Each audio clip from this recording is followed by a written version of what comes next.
Well, finally at the Karachi airport, got into this lovely lounge.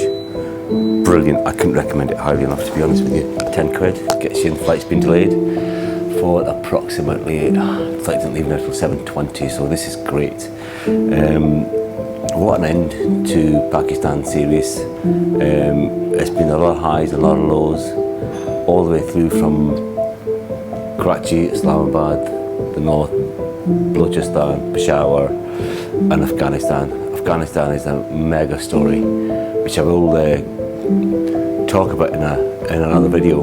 But oh my God, it has been an absolute eye-opener in terms of how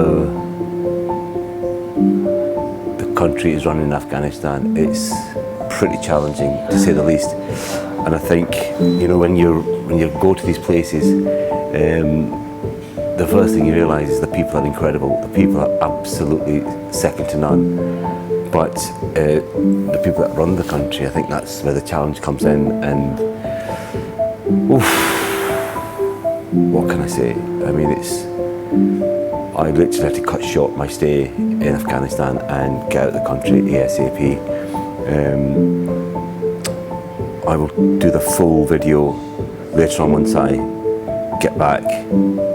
And yeah, I mean, it's been an eye-opener, to say the least. I've had a lot of lessons this time round in terms of how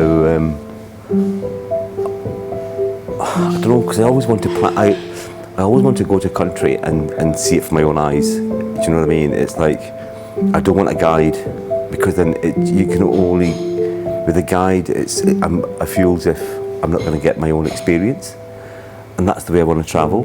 So to this next leg now, I was supposed to go up to the north, and unfortunately, logistically, I just couldn't do it. I couldn't afford to pay those extortionate rates by these people who were wanting to let me wanted to give me a 4x4 with the driver. It was just the complications with that. There was just so many people trying to rip you off, overcharge you.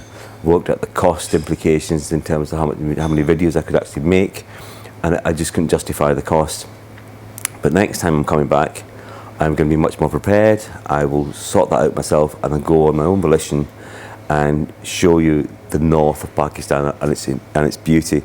But until then, we are now flying off to Istanbul for, I'd say, about 10 days, and then I'm going to try and get my Lebanon visa, if I can get into Lebanon from Turkey. If I get that, I'm going to go and explore Lebanon for maybe 3 or 4 days, and then head off to Croatia. So a lot of videos to be planned. Hopefully, let's see how things transpire. We know we can plan it out. We know what it's like. All best laid plans. You just don't know what's going to happen. Let's just see what Istanbul has to. I mean, I'm really looking forward to Istanbul. I have to say, I've done a bit of research. I've got a full itinerary what I want to show you the rich tapestry of that beautiful country. I mean, it has a rich history, and it's on the cusp of the east and west, and I want to go south of Turkey. That's where I've been told is exceptional scenery. Local people are there, where there's much less tourists. And that's the kind of places I'd love to go and show you. So I've got all that planned. Let me get to Istanbul first, and then we're going to hit the ground running and show you. I want to go to the Blue Mosque as well. I've been told that's an unbelievable experience. Let me see if I can do that again, and show you the Blue Mosque in a very different light. I'm looking forward to that. And also, what else can I tell you about this? Listen, Pakistan's always going to be an incredible country to visit every time. But you know, as a vlogger, I think there's a certain amount of time you can spend there, and then you just get tired of the hustle. And I am actually really exhausted with all the hustle. It's constant, consistently ongoing every day. And there's just so much, and I'm depleted. I'm absolutely depleted. And in that, I had quite a full-on itinerary, and I've only done half of that. So unfortunately, I've lost probably about 10 days of filming. So I hope I can make that up in Turkey and in Beirut and then in Croatia. Jello, we'll see what happens. Yeah, I'm going to enjoy this beautiful biryani, have a little snack, and then get this flight to Istanbul. You know, whenever you get a chance to go to these different countries, and people always tell you, by the way, listen, be warned, don't do this. I was told so many times, don't go to Afghanistan. The thing about Afghanistan is, it's an incredible country, like an incredible country. I would love, the ideal situation would be go to that country and be able to travel freely and vlog as much as I want. I've got some ideas planned how I'm going to do that in the next couple of years, which I'll go into detail in a following video, which I'm going to do in the next month or so. Thank you so much. And that in itself would highlight a lot of issues that I've experienced, so it'll help other people who are going to go to Afghanistan, and they might not want to make the same mistakes as I have, because I can tell you now, if it wasn't for the Taliban, I would have loved spending a lot of time there. Like, it was just, I can just see why it's such an incredible country. I actually went by road to the Turkish border and then went right across with a taxi driver right into Kabul. What a drive that was. What an experience, even from Peshawar all the way up to the Turkish border. The scenery is mind-blowing. It's stunningly beautiful. Oof. The risks, I think, is worth taking if you're allowed to film in that country freely. Unfortunately, I think the challenges, personally for me, the challenges were I didn't have a guide, and I never will have a guide. I think for me it's not about showcasing certain parts of a country. I just want to be free to roam and showcase my own experiences, not based on somebody else's idea. And I think that's where the challenge is. We will continue on this path of showing you videos that are as close to as a free will as you can, and just film whatever you want to film. That's what I'm interested in people, their stories, the food, the culture, not something prescribed by a government or any of that nonsense. I don't like that. And certainly not done by guides and stuff like that. Maybe for some people it works, I don't know. Maybe I'm being naive, I don't know. It's just, for me, that whole experience could have been so much better if I was able to, if I didn't get the stress and the hassle that I did. Lots of lessons learned, a huge amount of learning, and also evaluating risk over filming, you know, what's more important. And I will always take calculated risks. You know, I think that's the ethos behind my channel, is there's no risk, there's no story. Yeah, it's been mind-blowingly challenging, I have to say, but we will continue on, striving forward, making these videos as authentically as possible, and building this channel organically. And I'm so pleased at the way the channel is growing, slowly but surely, and that's how you want it to grow. And I will do a separate video how I have been able to monetize the channel. I think it's been within 7 weeks or 8 weeks, less than 8 weeks.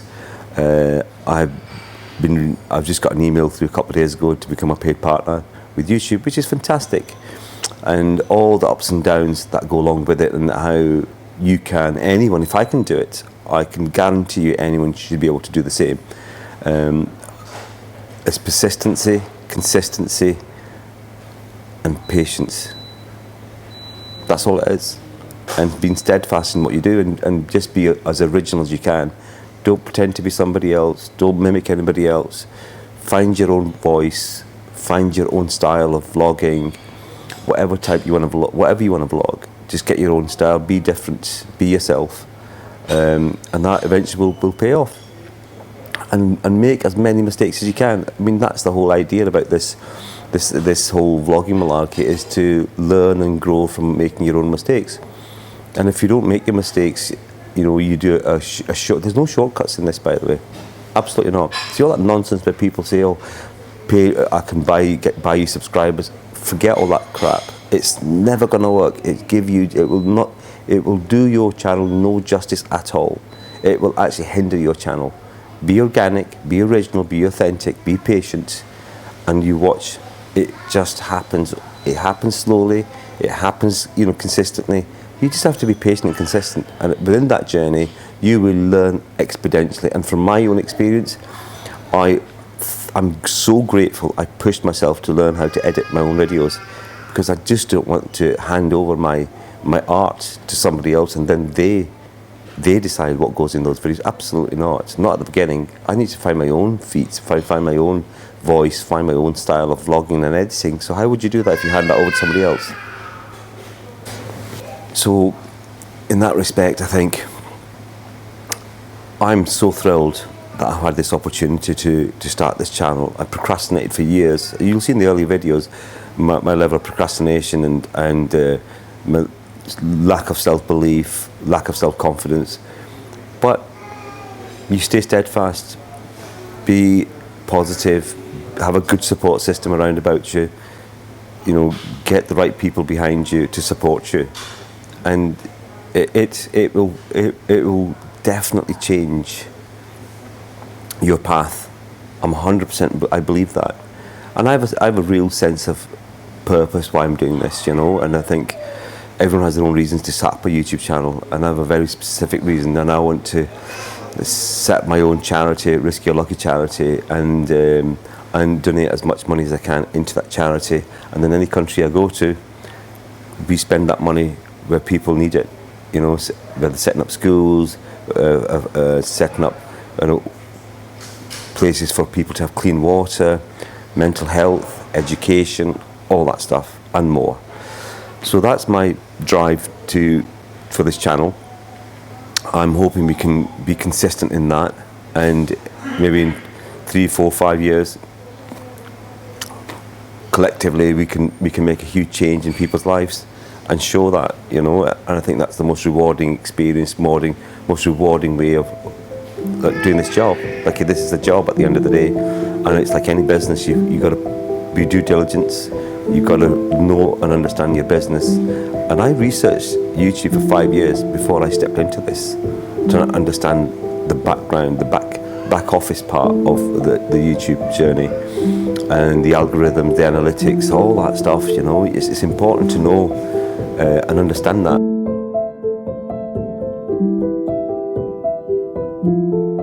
कह दो यार, कुछ तो कह दो। किस तरह कह दो? रिस्की और लकी दादा चैनल लाइक सब्सक्राइब YouTube